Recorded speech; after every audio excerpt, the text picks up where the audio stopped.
homens, não é para tudo isso, e demonstrar quem nós somos em Cristo e o que ele fez por todos nós. No capítulo 4, o apóstolo Paulo, agora de maneira prática, orienta a igreja no seu papel, nos seus deveres, e com comparativos, não é, bastante autoexplicativos na diferença entre aquele que é o filho da luz e aquele que são os filhos da desobediência, entre aquele que nasceu de novo e tem ali a sua nova, né, natureza, e aqueles que vivem na velha natureza, demonstrando então esses contrapontos com argumentos de atitude, não é? Reflexo daquele que anda na luz, este age de determinada maneira, reflexo daquele que permanece na desobediência ou que ainda não nasceu de novo, tem outras atitudes. E ao longo do capítulo 4, do capítulo 5, ele vai tratando dessas questões, e o alicerce para tudo isso, que é a obra de Cristo, é agora também o ministério da palavra, demonstrando que através, não é, da palavra, ou seja, das escrituras, da Bíblia, como nós a conhecemos também, não é, é que todos nós seremos aperfeiçoados. Esse aperfeiçoamento vem através do ministério da palavra, da pregação, da exposição da palavra. Por isso, não é, o estudo e o púlpito, eles são tão importantes para a igreja, não para o holofote a homens, de maneira nenhuma, mas para que sejam, não é, expostas e explicadas as verdades sagradas, porque é a partir da exposição, é a partir do contato, não é, desde que nasceu de novo, com as Sagradas Escrituras, é que agora estes serão aperfeiçoados na graça, não é, para que sejam cada vez mais semelhantes a Cristo no seu proceder, na sua vida, no seu modo de agir em todas as questões, ou seja, caminhando para ser, não é, como um filho da luz e não na semelhança deste mundo ou das pessoas que andam ainda mortas nas suas transgressões e pecados, não é? E aí, a maneira como tudo isso se dá, ela envolve uma grande batalha, ela envolve uma guerra, ela envolve um contexto que é amplo, não é? E maior do que todos. Nós aí podemos entender que há uma batalha acontecendo, e essa batalha, ela interfere diretamente na vida de todos nós. Na vida daqueles que ainda estão mortos, ela interfere diretamente, mas ali não há uma batalha, ali há um domínio, não é? Ali há o exercício da dominação, ou seja, esses estão mortos e andando segundo a regência desse mundo tenebroso, não é? Subjugados a essas potestades e ao poder e autoridades do ar, como diz o apóstolo Paulo, que é o diabo e os demônios, não é? Então, para esses não há uma batalha, mas há um exercício de domínio. Agora, para os que nasceram de novo, esse domínio foi quebrado, não é? Toda a escravatura foi quebrada pelo sangue de Jesus, não é, pela obra na cruz, isso foi quebrado, ou seja, a partir de agora não há mais essa escravatura, mas há um constante caminhar ou tentativa de fazer com que sejam, não é, retornados esses caminhos, essas atitudes, não é? E aí são apresentados dois inimigos, não é? O primeiro deles é o interno, a nossa própria antiga natureza, que tem uma inclinação, que tem uma vontade e um caminhar que são apartados do Espírito. Então, este é um dos inimigos, e o outro é um inimigo invisível, mas muito, não é, perspicaz, que promove ciladas, não é, o tempo todo, segundo o apóstolo Paulo, no caminhar de todos nós. Então, contra este que é, não é, espiritual, vêm as armas espirituais. Então, agora, com toda essa compreensão de quem somos em Cristo, do que a obra gerou em todos nós, e que agora nós devemos andar em conformidade, como diz o capítulo 4, nos primeiros versículos, né? Em conformidade com o chamamento que nós recebemos do Senhor, essa não é uma atividade que estará isenta de dificuldades, de problemas, de questões, e que vão, inclusive, atrasar, não é? E trazer ali bastante embaraço no caminhar do crente. Então, há necessidade de que estejamos preparados e conscientes de que estamos em guerra. É isso que o capítulo 6, dos versos 10 em diante, trata Então não está desconectado, mas é o desfecho, como nós já havíamos visto. E aí o apóstolo Paulo vai dizer lá a partir do verso 10, Efésios, no capítulo 6, no verso 10, de que, finalmente, fortaleçam-se no Senhor e no seu forte poder, ou em algumas versões, na força do seu poder. Essa batalha, portanto, ela não se milita de outra maneira, senão na força do poder de Deus. É pelo poder do Senhor, não é pelo nosso. E isto por si só já dá, não é, clareza de que, então, a minha sabedoria, a minha capacidade de julgamento, as minhas capacidades de argumentação, a minha capacidade de leitura da situação não são suficientes, não é, para o ingresso nesse tipo de batalha. Mas o que é necessário é o fortalecimento no Senhor e na força do seu poder. Essa é a chave para a compreensão de todo o contexto da armadura, não é? Isso não é um mantra, isso não é como quem carrega, não é, dependendo da fé, o santinho no bolso, achando que aquilo lá está guardando e resguardando, mas é o caminho da compreensão, da manifestação de um poder que não é nosso, é de Deus, e que, em fazendo uso dele, em sendo o filho da luz, em andando no Espírito, não é, nós temos condições, não é, de avançar nessa batalha. E aí, a partir disso, ele vai dizer mais uma vez, não é? A partir ali do verso 13, que nós devemos nos revestir de toda a armadura de Deus para resistirmos, não é, no dia mau e ainda assim permanecermos inabaláveis, depois de termos feito tudo. E aí nós observamos, então, que essa é uma batalha constante, por isso ele diz, depois de ter feito tudo, ou seja, de todo este evento e de todas as ações de ciladas e situações que nós encontramos, não é? Essa armadura, essa vestimenta preparatória para a batalha que vai nos dar condições, não é a força nem a astúcia de nenhum de nós, mas é o uso dessas armas que Deus nos provê na força do seu poder que nós militamos, não é, nessa batalha e permanecemos depois de tudo, não é? Segundo o apóstolo Paulo. Verso 14, ele diz assim, não é? Então mantenham-se firmes, cingindo-se com o cinto da verdade e vestindo a couraça da justiça. Semana passada nós vimos esses dois elementos da armadura. Novamente, a armadura, ela observa um centurião romano, é mais ou menos ali o que tem em vista o apóstolo Paulo ao fazer essa alegoria e o cuidado de que o sentido não é para que você se apegue ao elemento da armadura, mas à proposta de que ele esteja ali, não é? Então, o cinturão da verdade, não é? Falamos semana passada, é a verdade da palavra, é a verdade expressa, a verdade absoluta que se encontra em Cristo. E o cinto sustenta toda a roupa, não é? O cinto permite que a calça não caia e que a blusa não suba, né? É o cinto que prende ali e dá firmeza. Portanto, é a verdade na vida do cristão que dá sustentação para que ele siga adiante, sendo essa a primeira, não é, observação que faz o apóstolo Paulo aqui. Então, o cinturão da verdade. Essa verdade nós vimos, não é, que há pessoas que trazem a conotação de uma vida íntegra, ou seja, uma vida que anda na verdade, uma pessoa que não está envolvida em mentiras, porque a mentira, não é, nós sabemos quem é o pai, mas a verdade e andando na verdade.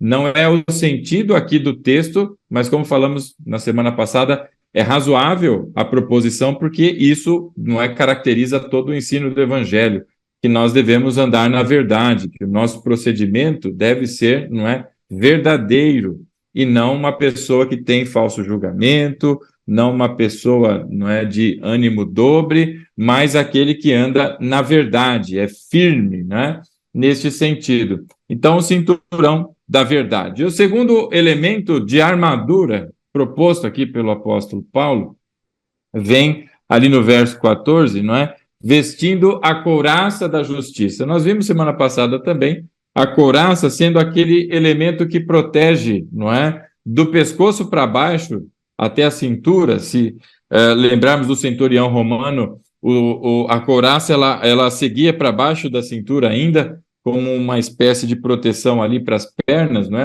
Como se fosse uma saia na vestimenta, e ela não era só na frente, aquela proteção que tinha ainda o formato anatômico do soldado, mas ela tinha o mesmo espaço, não é, de ocupação na parte de trás. Então, ela o envolve na frente e na trás, sendo as laterais com aquelas, não é, alças para que se prenda a armadura no corpo da pessoa.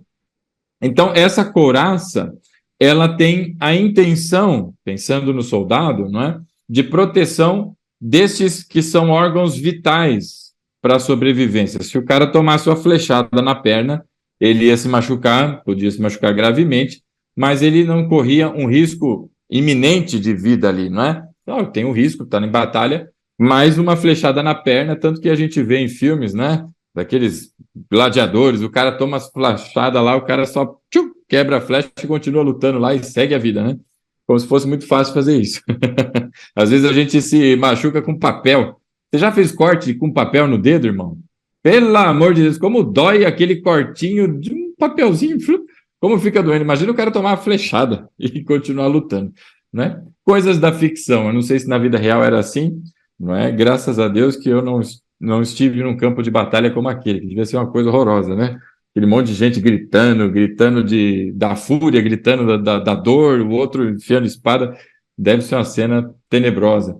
Mas agora vem, então, a couraça da justiça, que protege os elementos vitais ali, entre pulmão, entre as vísceras, não é? Ou como a gente comumente fala, as tripas, ali o coração, essas regiões aqui, não é? Onde estão localizados estes que, se tomar uma flechada, é muito difícil que sobreviva, não é? Tem vários relatos e testemunhos de pessoas que tomaram facadas, não é? Foram agredidos e foram golpeados com faca, punhal, e esse punhal entrou, não é? Por exemplo, aí o meu tio já falecido, que residia em Sorocaba, ele teve um infeliz incidente e que chegou muito próximo do pulmão, mas não acertou, não é? Deus ali naquela ocasião não permitiu que ali aquele golpe fosse fatal, não é? Mas não chegou a perfurar o pulmão, mas ele ficou gravemente machucado. Então, a couraça, ela vem para proteção dessa parte que não é, de órgãos vitais, não é, para todos nós. E aí nós vemos que a couraça, ela é a couraça da justiça. Nós vimos que a justiça não é uma justiça nossa, mas é a justiça de Deus, como vai dizer o apóstolo Paulo lá em 2 aos Coríntios, não é? No capítulo 5, verso 21, de que aquele que não conheceu o pecado, ele o fez pecado por nós, para que nele fôssemos feitos justiça de Deus. Então, Deus, não é, na pessoa de Jesus, que não conheceu o pecado, torna o Senhor Jesus pecado, não é, ao subir naquele madeiro, carregando sobre si, não é, o pecado de toda a humanidade, não é, para que nele, através daquele sacrifício, nós todos fôssemos feitos, tornados, não é, justiça de Deus. A justiça não é algo que nós recebemos, não é, mas é algo que nós fomos tornados, não é? E se nós voltássemos ali na epístola de Paulo aos Romanos, nós vamos encontrar aquele texto dizendo lá: quem tentará contra o Senhor? Quem tentará, não é? Se é Ele quem nos justifica, e nos justifica a custo do sacrifício de Cristo. Então, quem vai lá levantar a acusação e levantar o dedão e dizer: este não merece, não é? Porque não é por merecimento e mérito de nenhum de nós, mas é pelo sacrifício de Cristo.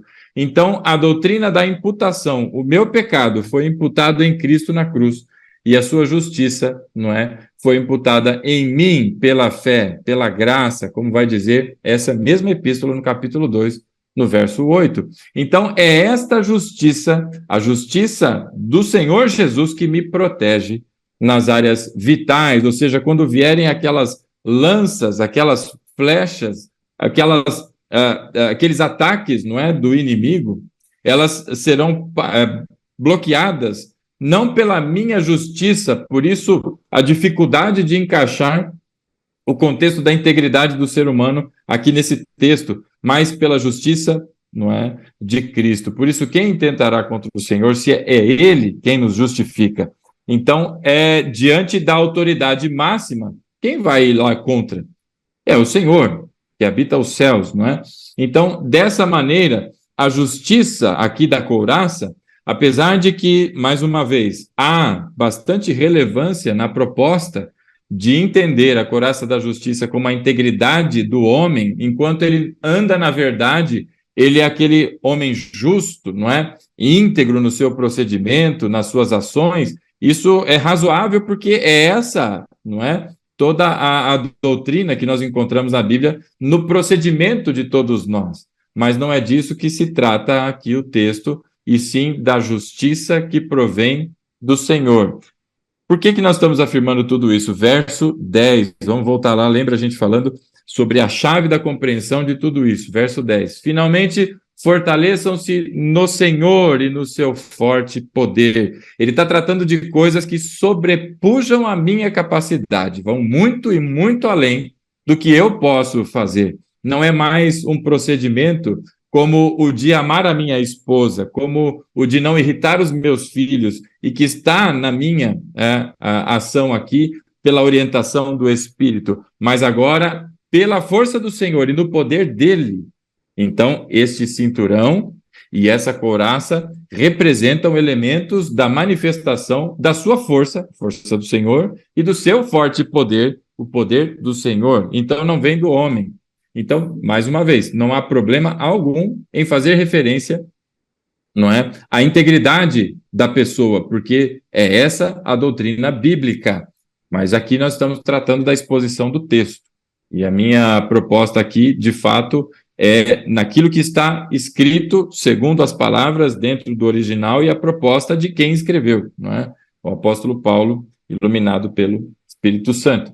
E avançando, então, agora, não é? Nós encontramos esses elementos, o cinturão da verdade, a couraça da justiça, e vem o terceiro elemento no verso 15, e que diz assim: e tendo os pés calçados com a prontidão do evangelho da paz. Tendo os pés calçados com a prontidão do evangelho da paz. O terceiro elemento da armadura, apesar de não parecer pertencer a uma armadura, não é? Ele cita aqui as sandálias, não é? As sandálias desse guerreiro. E se nós olharmos aqui, tem o cinturão da verdade, a couraça da justiça. Ele cita as sandálias, não é? Que nós vamos ver agora. Ele cita o escudo e ele vai citar a espada. Esses elementos, todos parecem elementos, sendo os primeiros defensivos, não é? E ali, a partir do último, ali na espada, mais o elemento ofensivo, o elemento de ataque, né? Alguma coisa assim. Mas nós vamos estudar um pouquinho mais aí o verso 15 para a gente entender se é bem assim. E por que tem ali essa sandália, não é? Esse calçado nos pés. Bom, vamos em frente aqui no verso 15, não é? Essa sandália, de novo, Paulo está mirando ali na sua alegoria, nessa comparação, o centurião romano. E quando nós pensamos nele, nós vamos certamente lembrar das sandálias que se usavam, né, naquela época. E hoje tem algumas mulheres que usam algum tipo de sapato, às vezes semelhante, que era aquela disposição ali de uma sola e tiras de couro que faziam voltas ali nos pés e também subindo o cano da perna ali, eu sei lá como é que chama, canela, né? Uma gladiadora. Gladiadora. Meu Jesus. A gente aprende as coisas aqui. Gladiador, o que é? É a sandália gladiadora. Ah, o nome da sandália, tá vendo? Então, fazendo referência aos gladiadores. Isso, ali atrás da panturrilha e na frente o osso da canela. Ali tem um nome bonito para falar. Eu deixo para fisioterapeuta. A tíbia. Pois é. Então, as tiras de couro iam envolvendo ali a perna do soldado, né? E apesar de parecer, não é, um elemento tão assim, né? Uma sandália? Se você vivesse naquela época, não é, você ia entender que sandália era uma coisa não assim tão comum de se usar. Muitos andavam com os pés descalços e não se tinha pavimentação de ruas como nós temos hoje. O chão ele era bastante irregular, o caminhar num piso como este, né, irregular e com todas as dificuldades, causavam não só cansaço, mas lesões, machucavam o pé das pessoas. Então, uma das grandes armas, e isso é muito interessante, uma das grandes armas e diferença dos soldados do exército romano diante dos demais era exatamente a sandália. Você fala, rapaz, o cara tinha a espada do Jiraya, ele tinha o escudo do Jaspion, ele tinha, eu sei lá o que ele tinha. Uma das grandes diferenças, não é, ao se estudar história, não estou falando aqui no contexto religioso, mas a história militar, a história das guerras aí, não é? E um grande motivo de avanço e avanço rápido do exército romano é exatamente o uso e o emprego das sandálias, que protegiam ali, então, a sola dos pés ali dos soldados, ou melhor, reduziam os impactos dessa caminhada em piso irregular, não é? E permitiam que, enquanto uns andavam, você já andou descalço, não é? Num lugar cheio daquelas pedrinhas, sabe aquelas pedrinhas que o pessoal usa para fazer chapisco de parede? Você já andou em cima daquela pedrinha? Meu, você anda assim, vai dando pulinho na ponta do pé. E eu me lembro uma história triste que meu pai conta de quando ele era pequenininho, que ele ia para a escola, ele ia descalço, não é? Não tinha condições de ter ali uma sandália, e ele dizia que ele tinha que andar pulando nas graminhas, porque o chão era muito quente.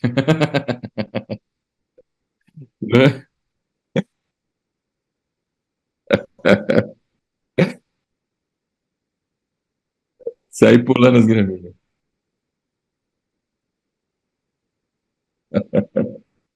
Não é? Então a sandália aparece, de certo modo, assim, diante de um escudo, diante de uma espada, de uma couraça, né? Feita aquele material de couro, não é? Na frente.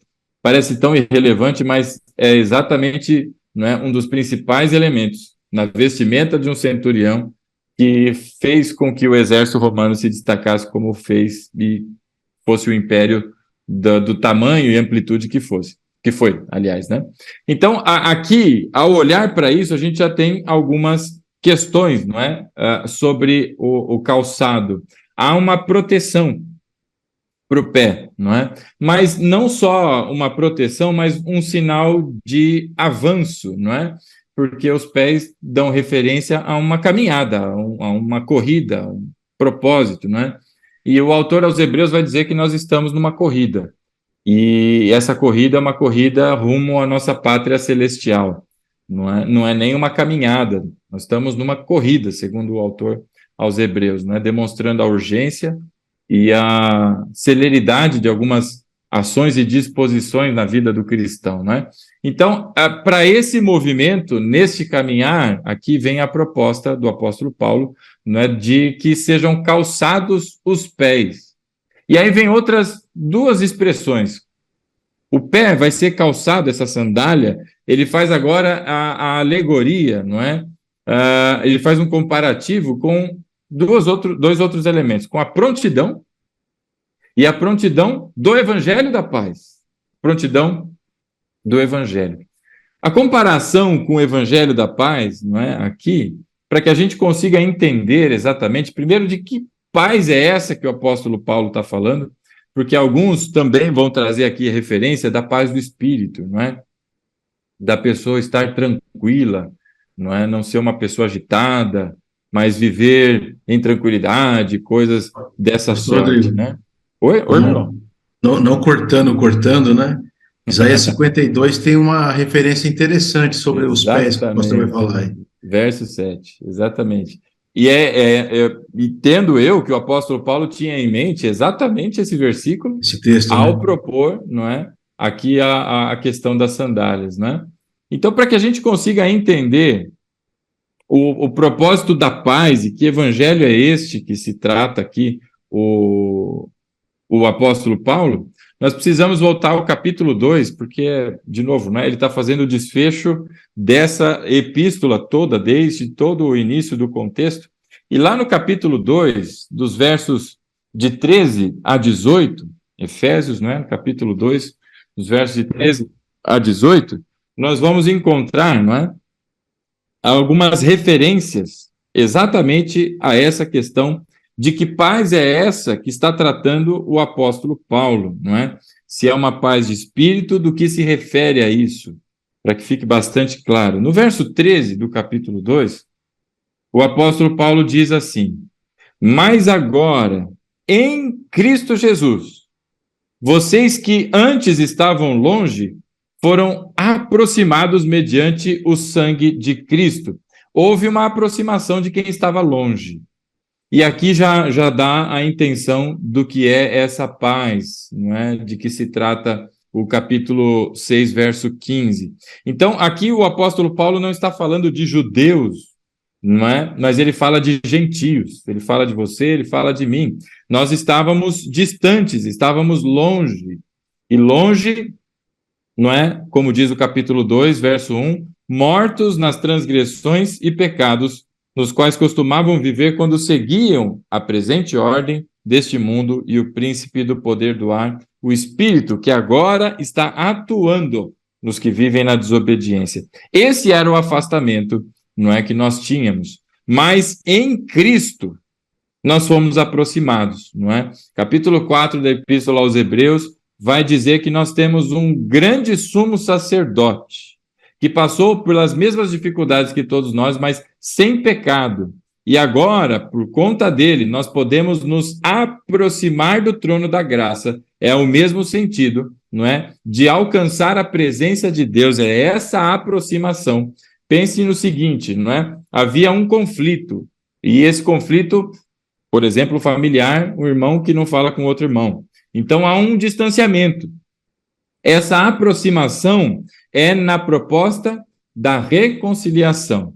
Então, aqui o verso 13 já dá para a gente compreender a paz que foi abordada lá no verso 15, mas a continuidade vai nos fazer entender ainda mais. No verso 14, pois ele é a nossa paz. Ele é a nossa paz. Ele quem? Cristo, porque foi em Cristo e mediante o sangue de Cristo, verso 13, que nós fomos aproximados. Verso 14, pois ele é a nossa paz, o qual de ambos fez um e destruiu a barreira, o muro da inimizade. Agora, de ambos, ele está dizendo de judeus convertidos e de gentios, ele fez de ambos, não é? Um, destruindo a barreira que se tinha na compreensão da época, não é? Esse muro de inimizade. Verso 15, anulando em seu corpo a lei dos mandamentos expressos em ordenanças, não é? Então, essa anulação não é o descarte da lei, mas é o cumprimento integral da lei no seu corpo. Em Cristo, a lei é integralmente cumprida. Ela continua vigente em Cristo, que é o cumprimento de toda a lei. Não é? Mateus, lá no Sermão da Montanha, o Senhor Jesus, ele diz, não pensem vocês que eu vim abolir a lei, eu vim cumpri-la. É nesse sentido. Então, aqui ele está dizendo que no seu corpo, não é? A lei dos mandamentos expressa em ordenanças foi anulada. O efeito dela na nossa vida foi anulado. A sentença que era contrária a todos nós, e essa sentença é a lei, porque nós não andamos, não é, na totalidade e na integridade que a lei exige, não é? Essa sentença que é contra nós, ela foi anulada em Cristo, porque ele pagou por nós. É neste sentido. Então agora começa a entender o que é essa paz, o que permite essa aproximação, que é Cristo, não é? E o objetivo dele era criar em si mesmo, dos dois, um novo homem, fazendo a paz. Mais uma vez, a citação da paz. E aqui há uma referência da paz, não é? Do homem com homem. Nesse sentido, aqui, não é? Daqueles que eram os judeus, agora convertidos, né? Com os gentios, de homem com homem. E aí o verso 16, e reconciliar com Deus, a proposta da aproximação, a reconciliação, e reconciliar com Deus os dois em um corpo, por meio da cruz, pela qual ele destruiu a inimizade. Ele veio e anunciou paz a vocês que estavam longe e paz aos que estavam perto, paz aos judeus e paz aos que estavam longe, aos gentios, não é? E que paz é essa? Que anúncio de paz é essa? É o evangelho, meu irmão. São as boas novas de salvação em Cristo. Esse é o anúncio da paz. Por isso diz o apóstolo Paulo lá no verso 15, não é? Que essas sandálias são as sandálias do evangelho da paz, porque é esse evangelho que promove paz, paz com Deus, porque nós saímos, não é, por debaixo da ira de Deus e fomos agora, pelo sacrifício de Cristo, movidos para debaixo da sua graça, aproximados e reconciliados, não é? E agora também a paz, não é, entre todos os que professam Cristo como seu Senhor. Verso 17, ele veio e anunciou paz a vocês que estavam longe e paz aos que estavam perto, pois por meio dele, tanto nós como vocês, temos acesso ao Pai por um só Espírito. Então aqui fica bem claro, bem objetivo, não é? A compreensão do que é o Evangelho da paz. Então, é dessa maneira, agora, que nós entendemos, não é, do que se trata o Evangelho da paz. Mas tem um elemento a mais aí, que é a prontidão. O que seria essa prontidão? Se nós estamos olhando para os pés calçados, não é? Prontidão, a gente tem algumas referências aqui, e uma delas é exatamente aquela que o Diógenes há pouco citou, lá em Isaías, no capítulo 52. E eu peço a você que siga comigo para lá, não é, para que a gente faça a leitura do verso 7, não é, uma referência aí já mencionada. E lá Isaías vai trazer para todos nós, não é,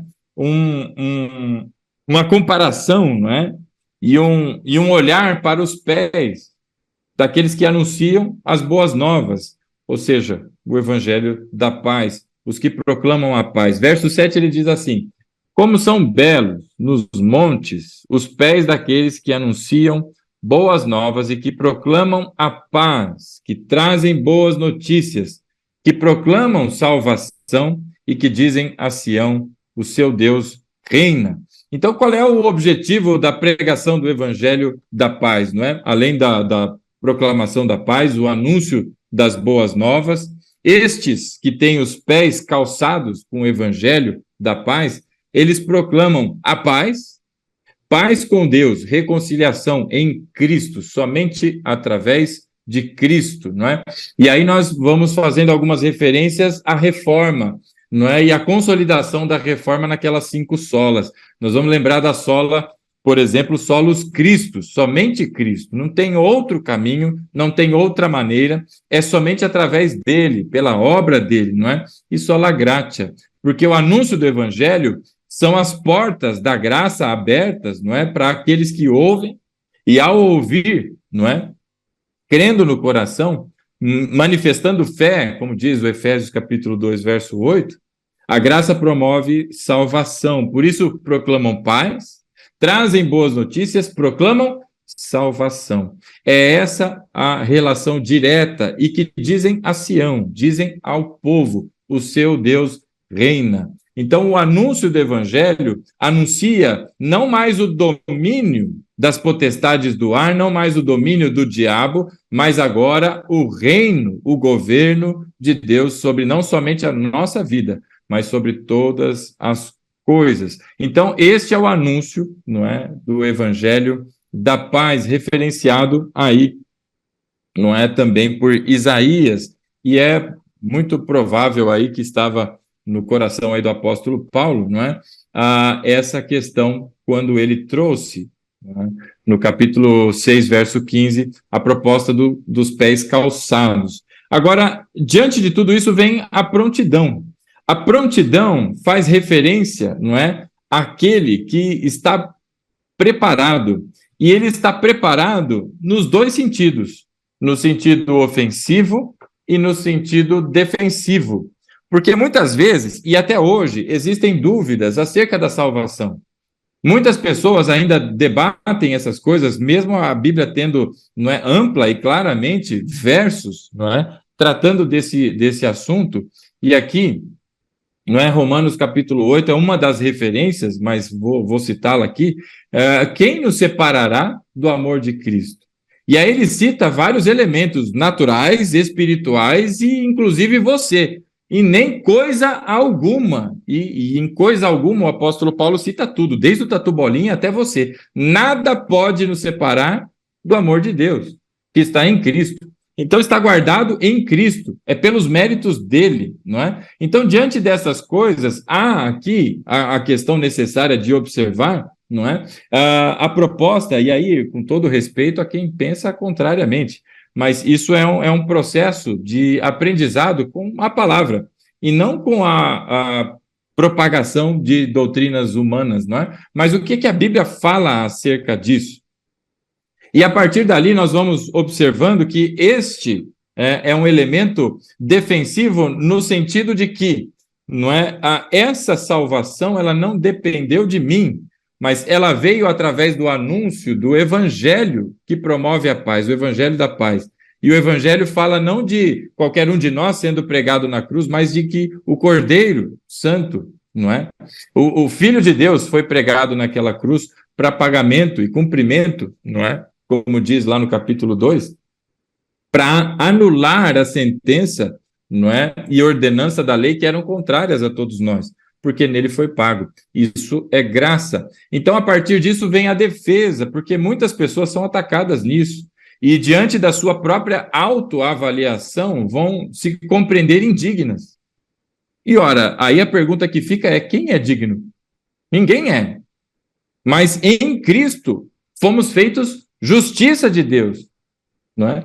É Ele quem nos justifica. Então, por si só, ninguém, absolutamente ninguém, não é? É digno de coisa alguma, senão em Cristo e pelos méritos dele. Como nós vimos lá no capítulo 2, em várias referências, a citação do sangue de Cristo foi no corpo de Cristo que foi anulado, em Cristo Jesus nós fomos aproximados, porque tudo aponta para ele. Então, nesse sentido, ele é defensivo, mas ele é também ofensivo e ferramenta de avanço, porque a palavra diz que as portas do inferno não prevalecerão, não é, contra a igreja. E quando isso se manifesta, muitas pessoas talvez não observem da maneira correta, não é? Você já pensou num campo de guerra? Você já pensou numa situação de exércitos em luta, não é, em campo aberto? Vamos pensar no tempo, não é, medieval ali, aqueles lutadores com espadas, lanças, não é, uns montados a cavalo, outros caídos ao chão e tudo mais. No meio de tudo aquilo lá, você viu alguém?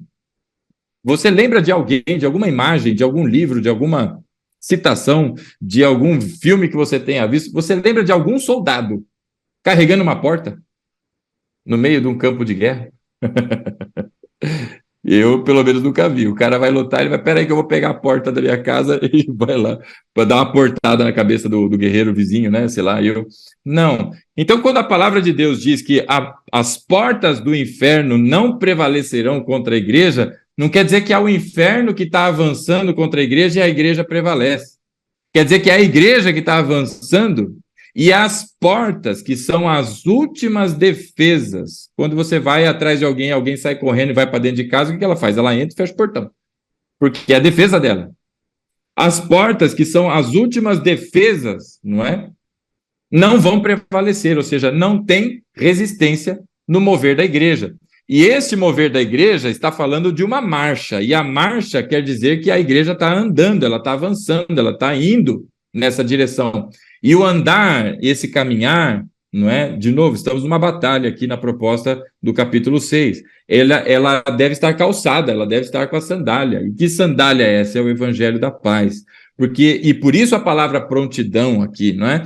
Porque nós devemos estar preparados para o anúncio do evangelho da paz. Isso não só resguarda o nosso coração diante das acusações que são levantadas, não é? Constantemente, contra todos nós, mas também é uma arma extremamente ofensiva. A palavra de Deus diz que a fé, ela vem pelo ouvir, e pelo ouvir da palavra de Cristo. Não vem pelo ouvir de qualquer coisa, da minha argumentação, mas quando se prega a palavra, ao ser ouvida, ela gera fé no coração. É dessa maneira, não é, que a Bíblia expõe que a fé, ela, não é, surge no coração da pessoa pelo ouvir e o ouvir da palavra de Cristo. Então, o anúncio do Evangelho da Paz é o caminho pelo qual são resgatadas vidas, não é? Nessa marcha que a igreja avança e que as portas do inferno não são capazes de segurar, porque a morte não segurou o Senhor Jesus,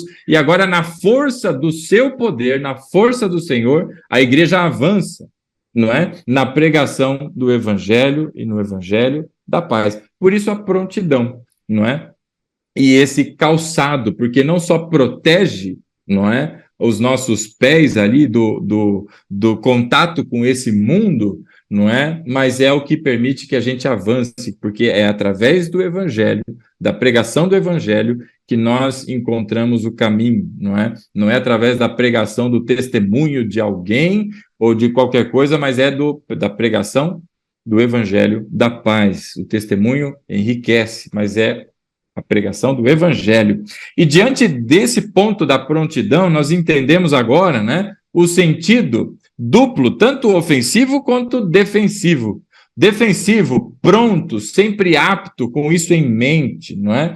Com toda a verdade que está envolta aí ao Evangelho e à sua pregação, para que eu possa, não é, resistir no dia mau, me lembrando da obra que o Senhor Jesus fez por mim naquela cruz, e que eu, pela graça, sou beneficiário de todas as vitórias que Cristo, não é, fez por todos nós, alcançou naquela cruz. E a prontidão, agora no sentido ofensivo, que é o avanço, a marcha da igreja nessa corrida que nos é proposta, segundo a Epístola aos Hebreus, rumo à nossa pátria celestial.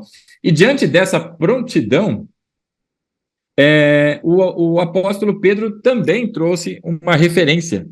Ele, na sua primeira epístola, no capítulo 3, ele vai falar sobre a necessidade de que nós tenhamos prontidão. E essa prontidão, aqui, vai ficar mais claro, não é? Com a proposta aqui do apóstolo Pedro. 1 de Pedro, no capítulo 3, nós vamos ver ali, não é? No verso 15, que o apóstolo Pedro fala sobre as pessoas estarem, não é, aptas, prontas, não é? Deixando toda a prática das coisas, não é, que não são adequadas para aqueles que são filhos de Deus, mas zelosos no caminho daquilo que é o caminho do filho da luz, não é? E ainda no verso 14 ele vai dizer, olha, não temam aquilo que eles temem e nem fiquem amedrontados.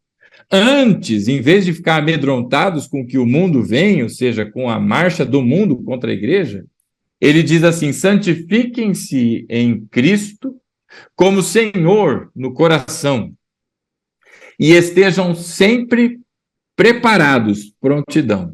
Estejam sempre preparados, é a prontidão, para responder a qualquer que lhes pedir a razão da esperança que há em vocês. Qual é a razão, não é, dessa esperança? Qual é o motivo da fé? Qual é o evangelho que sustenta a fé no nosso coração, não é? Por isso, aqui a necessidade de prontidão. E aqui é a proposta de que nós estamos avançando, nós estamos marchando, estamos numa batalha. E aí vai vir um e vai perguntar, mas olha, por que você dedica tempo, não é, para as coisas da igreja? Por que você, enquanto muitos estão em tal lugar, você está ali num círculo de oração, você está ali com o grupo fazendo A, B ou C pela igreja? Então, esses questionamentos, não é? E que virão em forma de zombaria e também de realmente uma dúvida sincera, porque muitos vão olhar e vão falar, rapaz, tem algo diferente em você, por que você é desse jeito e enquanto todo mundo aqui que trabalha com a gente é assado, não é?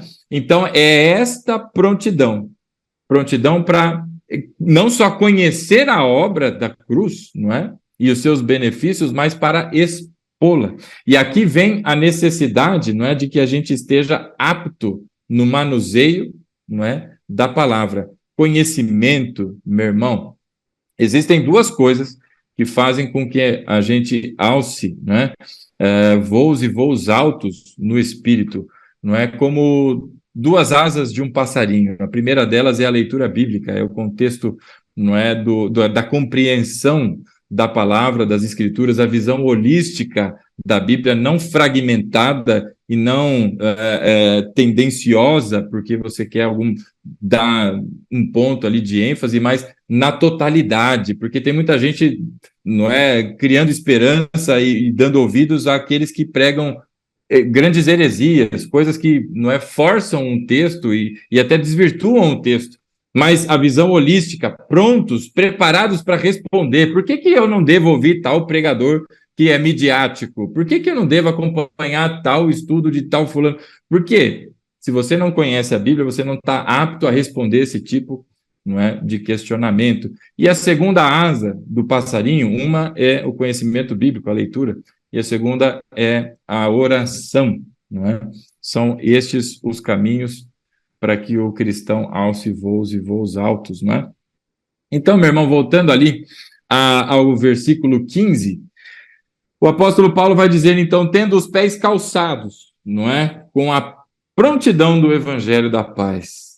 Então, é este movimento do caminhar, indica uma movimentação, um caminho adiante, não é? Do cristão. O cristão não está parado, e ele em guerra, ele não está em silêncio, mas ele continua proclamando o evangelho da paz. Ele não está em guerra, sentado, acuado, não é, escondido atrás de uma moita e em silêncio para que ninguém o veja, mas ele está pronto para o anúncio do evangelho que promove a paz. Então, este é o terceiro elemento, verso 15, não é?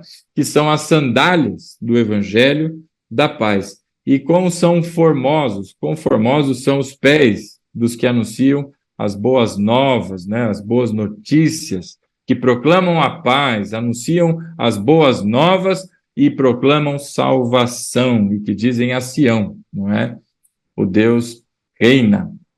Então, diante de tudo isso, vem esta, que parecia tão inofensiva, não é? Tão simples, diante, não é, dos outros elementos, que às vezes a gente gosta mais, né? A espada, a lança, arrancar a cabeça do cara, isso aqui. Nós vamos lembrar, por exemplo, não é? Pedro sendo ali, repreendido pelo Senhor Jesus, quando ele saca a espada e arranca a orelha, não é, daquele soldado, Malco, não é? Quando ele arranca a orelha daquele soldado na tentativa de proteger o Senhor Jesus, não é? Ele fez uso da espada errada, não é? E ali ele deveria estar pronto com com as sandálias do evangelho. E por que Pedro ali, não é, teve aquele ato? Porque estava dormindo, irmão. Ele estava dormindo em vez de estar vigilante. A proposta aqui do apóstolo Paulo é demonstrar a necessidade da vigilância, porque é constante essa guerra, é constante, não é, a proposta de ciladas, verso 11, não é?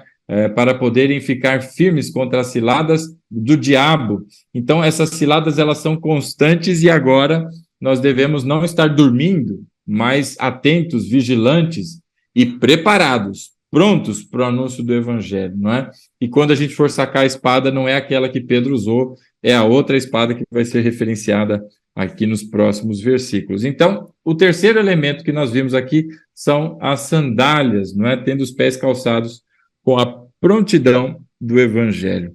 Nós vamos ver, o tempo não vai permitir mais hoje, mas a partir da semana que vem, nós vamos ver o próximo elemento, verso 16. Além disso, usem o escudo da fé, com o qual vocês poderão apagar todas as setas inflamadas do maligno. Na sequência, o capacete da salvação e a espada do Espírito, não é? E aí nós vamos entendendo esses elementos e a sua importância no caminhar. Até aqui o que nós vimos: a verdade das Escrituras, a justiça de Cristo, feita em Cristo, que nós fomos tornados, não é? É o que nos protege, é o que nos mantém em pé firmes, não é? A verdade, não é? Absoluta. E agora também calça aos nossos pés o Evangelho, e é o caminho pelo qual nós saímos de um lugar e vamos para o outro. Saímos da morte e fomos para a vida. Deixamos, não é, o mundo do pecado e das mentiras, e agora como antes filhos da obediência, agora como filhos da luz. Este movimento, este caminhar, ele é calçado pelo Evangelho da Paz. Isso foi promovido na nossa vida pelo anúncio do Evangelho. E aí, na semana que vem, nós vamos ver esses próximos elementos dessa armadura, não é? E o desfecho final, no verso 18, onde o apóstolo Paulo diz: orem no Espírito. Então, de um lado, a palavra, não é? Do outro lado, oração. E nós vamos entendendo isso com mais detalhes, não é? Na exposição dos versículos a partir da semana que vem. Amém, meus irmãos?